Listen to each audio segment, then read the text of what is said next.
Halo, shalom adik-adik. Apa kabar semuanya? Pasti tentunya sehat-sehat aja ya semua. Malam hari ini, Rosa akan membawakan renungan malam. Sebelum kita membaca firman Tuhan, dan kita merenungkan firman Tuhan, mari kita bersatu dalam doa. Bapa dan Bapa surga, kami ucap syukur Tuhan, pada malam hari ini kami mau bersama-sama merenungkan satu bagian firman Tuhan. Biarlah kiranya Tuhan pimpin renungan kami pada hari ini ya Tuhan, agar menjadi berkat bagi hidup kami. Terima kasih Tuhan, terima kasih. Dalam nama Yesus kami telah berdoa dan syukur. Amin. Renungan kita hari ini terambil dari Kisah Para Rasul 1 ayat 1 sampai 11 mengenai kenaikan Tuhan Yesus. Kisah Para Rasul 1 ayat 1 sampai 11. Hai Theophilus, dalam bukuku yang pertama, aku menulis tentang segala sesuatu yang dikerjakan dan diajarkan Yesus, sampai pada hari Ia terangkat. Sebelum itu, Ia telah memberi perintahnya oleh Roh Kudus kepada rasul-rasul yang dipilihnya. Kepada mereka, Ia menunjukkan dirinya setelah penderitaannya selesai, dan dengan banyak tanda, Ia membuktikan bahwa Ia hidup. Sebab selama 40 hari, Ia berulang-ulang menampakkan diri dan berbicara kepada mereka tentang kerajaan Allah. Pada suatu hari, ketika Ia makan bersama-sama dengan mereka, Ia melarang mereka meninggalkan Yerusalem dan menyuruh mereka tinggal di situ, menantikan janji Bapa yang demikian katanya, telah kamu dengar daripadaku. Sebab Yohanes membaptis dengan air, tetapi tidak lama lagi kamu akan dibaptis dengan Roh Kudus. Maka bertanyalah mereka yang berkumpul di situ, Tuhan, maukah engkau pada masa ini memulihkan kerajaan bagi Israel? Jawabnya, engkau tidak perlu mengetahui masa dan waktu yang ditetapkan Bapa sendiri menurut kuasanya. Tetapi kamu akan menerima kuasa kalau Roh Kudus turun ke atas kamu, dan kamu akan menjadi saksiku di Yerusalem dan di seluruh Yudea dan Samaria dan sampai ke ujung bumi.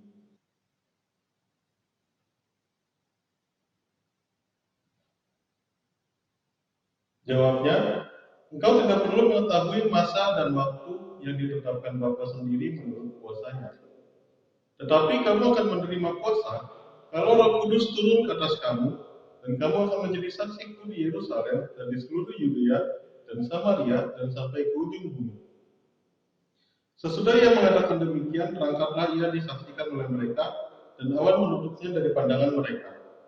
Ketika mereka sedang menatap ke langit, waktu dia naik itu, tiba-tiba berdirilah dua orang yang berpakaian putih dekat mereka, dan berkata kepada mereka, hai orang-orang Galilea, mengapakah kamu berdiri melihat ke langit?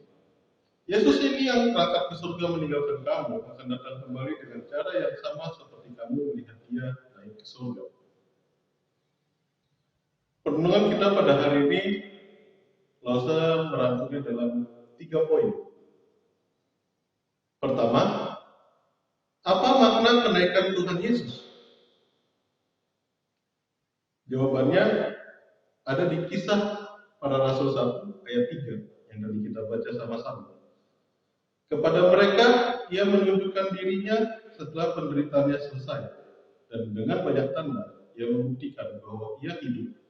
Sebab selama 40 hari, ia berulang-ulang menampakkan diri dan berbicara kepada mereka tentang kerajaan Allah.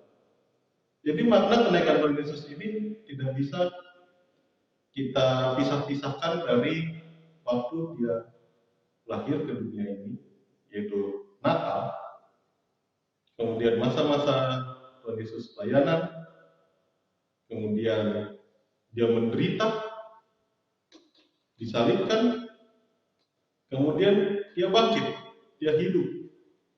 Nah, kenaikan Tuhan Yesus ini menunjukkan bahwa Tuhan kita yang kita sembah itu hidup. Dan ada di ayat-ayat firman Tuhan lainnya yang berkata bahwa Tuhan mempersiapkan tempat bagi kita di surga kelak. Kemudian poin kedua, Ada perintah Tuhan Yesus sebelum Tuhan Yesus naik ke surga. Memang tidak kita baca di Kisah Para Rasul pasal 1 ini, tapi perintah Tuhan Yesus sebelum dia naik ke surga itu ada di Matius 28 ayat 19 sampai 20. Karena itu pergilah. Jadi Tuhan Yesus mengatakan kita untuk pergi. Jadikanlah semua bangsa muridku dan baptislah mereka dalam nama Bapa dan Anak dan Roh Kudus. Dan ajarlah mereka melakukan segala sesuatu yang telah kuperintahkan kepadamu, dan ketahuilah aku menyertai kamu senantiasa sampai kepada akhir zaman.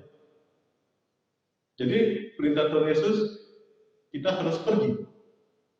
Jadikan semua bangsa muridku dan membaptis mereka dalam nama Bapa, Anak dan Roh Kudus. Jadi dari perintah ini kita bisa dapatkan bahwa kita mesti memberitakan Injil adik-adik yang dikasihi.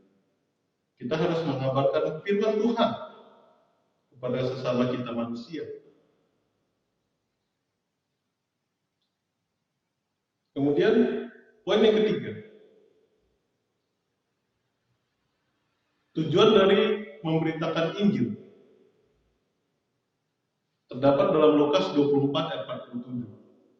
Dan lagi dalam namanya berita tentang pertobatan dan pengampunan dosa harus disampaikan kepada segala bangsa mulai dari Yerusalem.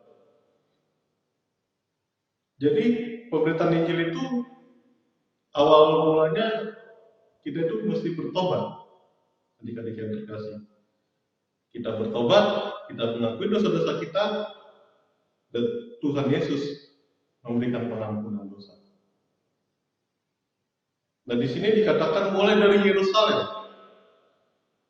Yerusalem itu maksudnya adalah keluarga dekat kita. Keluarga dekat itu maksudnya ayah kita, papa kita, mama kita, adik atau kakak. Apakah mereka sudah percaya pada Tuhan Yesus? Kalau belum, itulah kita memberitakan Injilnya kepada keluarga kita dulu. Ada pengalaman dari keluarga Losa. Nenek Losa itu dulu keluarganya belum percaya Kristus. Keluarga nenek Losa belum percaya Kristus. Nah, apa yang dilakukan neneknya Losa? Neneknya Losa itu dari perbuatannya setiap hari berdoa, merenungkan firman Tuhan. Setiap malam sebelum tidur, dia selalu melakukan itu. Berdoa, membaca firman Tuhan. Setiap malam. Yang didoakan tentu keluarganya sendiri, hamba Tuhan yang di gereja Kristus Ketapang didoakan semua. Dan juga teman-teman di persekutuan wanita didoakan semua, teman-teman gerejanya. Kemudian yang belum percaya Tuhan didoakan juga. Jadi dari situ bisa kita simpulkan untuk memberitakan Injil itu, kita bisa melalui doa-doa kita.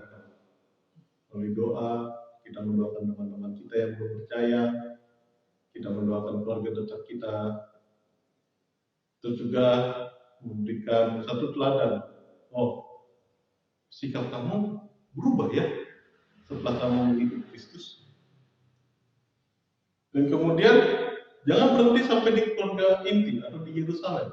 Kita mesti ke Yudea. Yudea itu adalah saudara kita, tapi masih dalam lingkup keluarga. Jadi keluarga besar kita. Apakah sudah percaya Kristus atau belum? Jadi kita masih memberitakan Injil ke Yudea juga, ke saudara kita. Kemudian Samaria itu adalah lingkup pertemanan kita di sekolah. Ya, lingkup pertemanan adik-adik di sekolah, atau kalau asal di lingkup pekerjaan. Teman-teman asal di pekerjaan bagaimana? Kita sudah percaya kepada Kristus atau belum? Nah, kiranya firman Tuhan ini bisa menjadi perenungan bagi kita adik-adik, untuk adik-adik di masa sekarang ini dan juga di masa yang kelak adik-adik dewasa.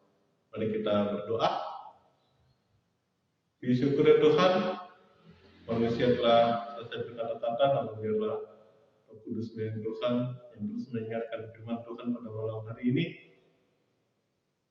kepada hamba sendiri yang memberitakan renungan dan juga kepada adik-adik yang mendengar firman Tuhan ini, biar dapat melakukan pemberitaan firman Tuhan ini dapat kami lakukan, kita sebarkan dalam kehidupan kami sehari-hari ya Tuhan.